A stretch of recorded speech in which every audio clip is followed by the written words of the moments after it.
The other day, I caught myself staring at the PhD application requirements for much longer than necessary. Not because they were difficult to understand, but because one question kept quietly repeating in my mind. Am I too old for this?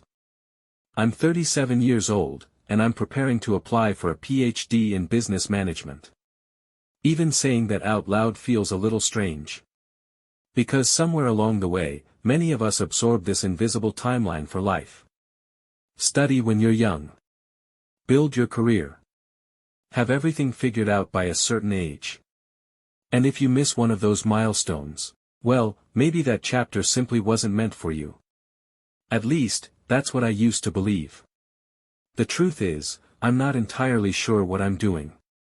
There are research proposals to write. Universities to explore. Questions I still don't know how to answer. Sometimes I feel excited. Other times, I wonder if I should just close all the tabs and pretend this idea never happened. And occasionally, I reward myself for reading one academic article by taking a snack break that somehow lasts 2 hours. Progress is rarely as elegant as we imagine. But lately, I've been thinking about how differently we speak to ourselves compared to the people we care about. If a friend came to me at 37 and said, I think I want to pursue a PhD, but I'm worried it's too late, I wouldn't tell them they had missed their chance.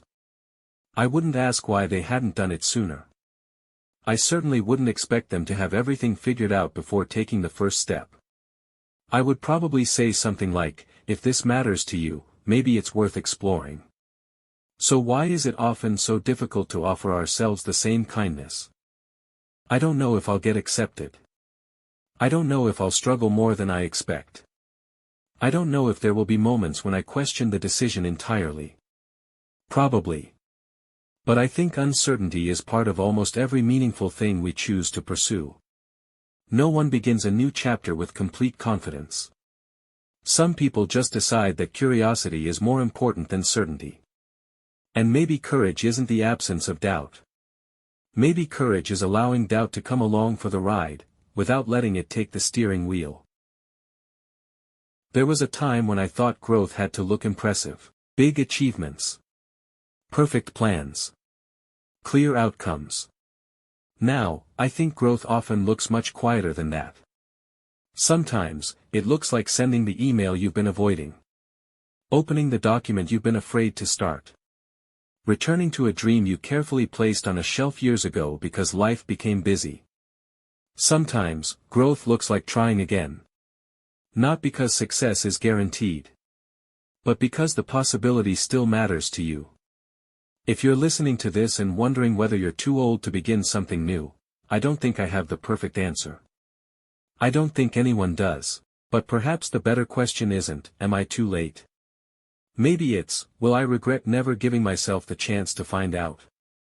For me, the answer to that question was surprisingly clear. So, I'm going to apply. Nervously. Imperfectly. One small step at a time.